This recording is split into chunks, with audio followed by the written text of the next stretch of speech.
Matin. Littérature, Nicolas Caro, vous nous emmenez donc au fast-food pour le petit-déj. Est-ce bien, c'est pas bon pour la santé, ça, non? En salle, c'est le titre de ce roman aux éditions de Minuit, premier roman de Claire Baglin, 24 ans. Ça commence avec une scène d'action digne d'un Tom Cruise qui court dans Mission Impossible. Sauf que ce n'est pas Tom Cruise, c'est un gamin qui hurle et qui se rue. Il est suivi par sa sœur et ses parents. Tout le monde court. Les deux premiers pour arriver vite, les deux autres pour ne pas les perdre de vue. Mais où court-il donc comme ça? Au fast-food, donc, mais du genre très connu. Et les gamins, pour eux, c'est exceptionnel. C'est très rare que les parents acceptent. Et aujourd'hui, c'est le grand jour. Nuggets, grand coca, grande frite, le paradis. Bon, c'est un roman qui fait l'éloge de la malbouffe. Pas vraiment, mais qui reconnaît que quand on est enfant, le fast-food, c'est ce qui se rapproche le plus du sublime. En fait, dans En salle, deux récits alternent, mais pas chapitre par chapitre, ça s'enchaîne. C'est-à-dire qu'on saute juste une ligne et on se retrouve de nos jours. Avant, c'était les souvenirs d'une jeune femme qui se remémore son enfance dans une famille modeste et qui, de temps en temps, avait la joie immense d'aller manger un menu enfant avec un jouet dedans. Et l'autre récit, c'est de nos jours, la même jeune femme qui se fait embaucher dans une grande chaîne de fast-food et qui raconte. Que raconte-t-elle? Eh bien tout, ça commence avec l'entretien. Donnez-moi un défaut, lui demande le recruteur. Super question. J'ai pas beaucoup d'expérience, elle répond. Non, un vrai défaut, cherchez bien. Il veut qu'elle lui parle de l'honneur qu'elle ressent de pouvoir peut-être un jour travailler dans son équipe. Il se prend très au sérieux. J'ai une centaine de candidatures, dit-il. On a l'impression qu'il lui fait passer un entretien pour diriger une multinationale. Elle a envie de lui dire, moi je veux juste gagner ma vie, mais je peux pas dire que je sois fan non plus de la fabrication des hamburgers à la chaîne. Mais elle ne le fait pas et elle est prise et elle nous décrit les vestiaires, la formation, les clients qui veulent des croque-monsieur mais sans jambon, le mana. Vous savez ce que c'est un mana? Non. C'est un manager.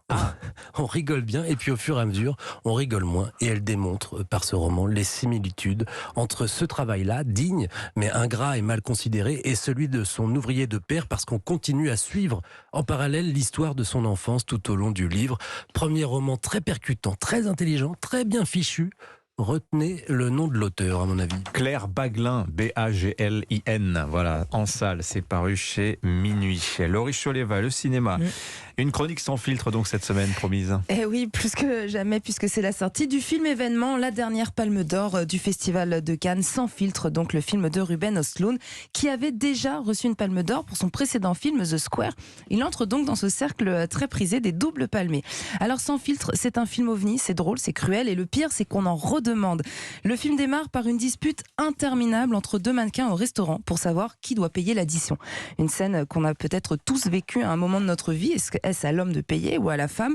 Le couple n'en finit pas de se chamailler depuis le restaurant jusqu'à la chambre d'hôtel. Le ton est lancé et pourtant, là on pense que Ruben Östlund va nous proposer un film sur le monde de la mode et finalement il nous embarque sur un yacht de luxe. On retrouve ce même couple de mannequins, enfin mi-mannequins, mi-influenceurs, au milieu de milliardaires, et là malheureusement la jolie croisière va tourner au cauchemar. Alors, Sans filtre, c'est vraiment une satire acerbe de la société moderne. C'est fait avec finesse, talent et surtout énormément d'humour.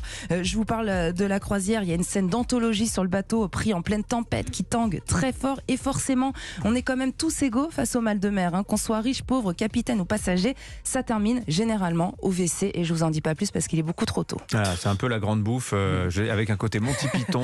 C'est ça. Voilà, pour ceux qui avaient vu The Meaning of Life, le sens de la vie, la scène au restaurant, il y a un petit côté comme ça, semble-t-il. Alors, Libération n'a pas aimé, ce qui, à mon sens, est peut-être assez encourageant. Voilà, Laurie. J'ai rien compris. Je n'ai pas compris ce qu'ils ont pensé du film, en fait. Voilà, longue chronique, bien écrite, mais incompréhensible. Bon, Laurie, dans un autre style plus inoffensif, oui. Jumeaux, mais pas trop. Oui, une comédie douce, drôle, avec Ahmed Silla et Bertrand Huskla, qui découvrent à 33 ans qu'ils sont frères et qui plus est jumeaux. Et le problème, au-delà de la non-ressemblance physique, c'est que tous les opposent. Alors écoutez Ahmed, que je recevais dans Clap samedi dernier, en parler.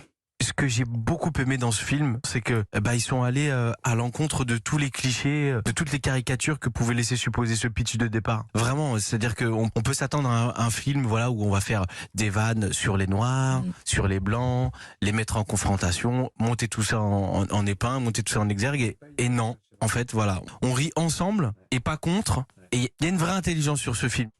J'ai beaucoup de tendresse pour ce film. Le duo fonctionne à merveille. Bertrand Huskla, c'est son premier grand rôle au cinéma. On l'a connu dans le programme court Brood sur Canal+.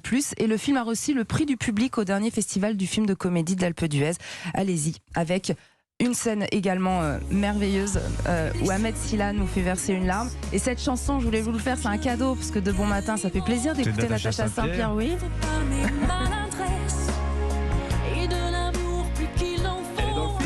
Elle n'est pas dans le film, mais il y a une très jolie scène où on verra Ahmed Silla comme on ne l'a jamais vu. Voilà, et transformation réussie pour Bertrand Husklat, paraît-il, parce que du court au long, c'est pas toujours facile de passer, et lui, il le fait avec brio. C'est vrai. Et d'ailleurs, Ahmed Silla, Bertrand Husklat, ils étaient chez Philippe Vandel dans Culture Média sur Europe 1 il y a 2 jours. C'est à retrouver sur votre appli Europe 1 et sur europe1.fr évidemment.